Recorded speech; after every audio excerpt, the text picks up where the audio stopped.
రుణమాఫీ, రైతు భరోసా, రైతు బీమాకు అవసరం. రుణాల సేకరణకు ఉన్న అన్ని మార్గాల అన్వేషణ. రిజర్వ్ బ్యాంకును సంప్రదిస్తున్న రాష్ట్ర ప్రభుత్వం. రైతు సంక్షేమ పథకాలకు ఇప్పటి నుంచి సరిగ్గా 2 నెలల్లో కనీసం 30,000 కోట్లు కావాలని రాష్ట్ర ప్రభుత్వం అంచనా. పైసలు లేవు, హామీలు బోల్డ్ ఇచ్చేశారు.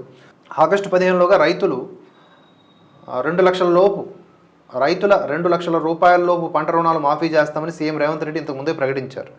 వానాకాలం పంటల సాగు సీజన్ ప్రారంభం అవడంతో రైతు భరోసా పథకం కింద పెట్టుబడి సాయాన్ని అన్నదాతల బ్యాంకు ఖాతాల్లో జమ చేయాల్సి ఉంది. ఆగస్టు 13లోగా 30 లక్షల మందికి పైగా కర్షకులకు జీవిత బీమా కల్పించే రైతు బీమా పథకానికి 1,500 కోట్ల రూపాయలకు పైగా ప్రీమియం సొమ్మును ఎల్ఐసికి రాష్ట్ర ప్రభుత్వం చెల్లించాల్సి ఉంది. సో ప్రతి నెల రాష్ట్ర ప్రభుత్వానికి సుమారుగా 14,000 కోట్ల రూపాయల ఆదాయం వస్తూ ఉండగా దానికి మించిన ఖర్చులు ఉన్నాయి.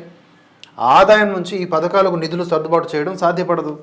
వారానికి మారు 1,000 కోట్ల రూపాయల నుంచి 2,000 కోట్ల రూపాయల దాకా రుణాలను బాండ్ల విక్రయం ద్వారా రాష్ట్ర ప్రభుత్వం సేకరిస్తోంది. కానీ ఇలా తక్కువ మొత్తంలో కాకుండా ఒకేసారి 10,000 కోట్ల రూపాయల నుంచి ఇంకా ఎక్కువగా సేకరించాలని ప్రయత్నిస్తూ ఉంది. పంటలు సాగు చేసే వారికే రైతు భరోసా అంటారు. ఆ దిశగా యోచిస్తున్న ప్రభుత్వం ఇక ఫిల్టరేషన్ జరుగుద్ది.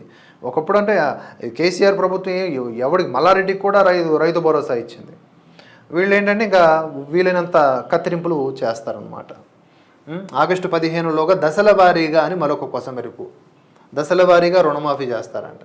అందుకనే హామీలు ఇచ్చేటప్పుడు ఆలోచించుకోవాలి.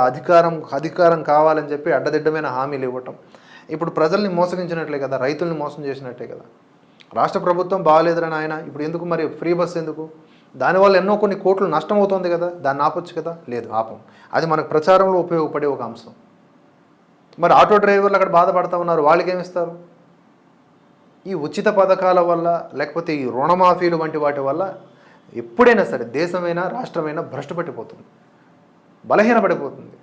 రుణాలు తీసుకునే సౌలభ్యాన్ని ఇవ్వాలి తక్కువ వడ్డీకి, కానీ కట్టే బాధ్యతను కూడా కట్టడి చేయాలి.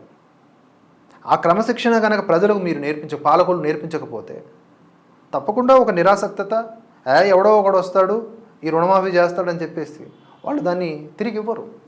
తిరిగి ఇచ్చే బాధ్యత నేర్పాలి. రైతాంగంలో ఎన్నో కొత్త ఆధునీకరణమైనటువంటి విషయాల్ని జొప్పించాలా. రైతులను అభివృద్ధి చేస్తే ఆటోమేటిక్గా అప్పులు తీరుతాయి. ఆ దిశగా ఎవడు ఆలోచించడం. ఎప్పుడు short term goals, short term benefits, అడ్డదారులు, అడ్డుగోరలే.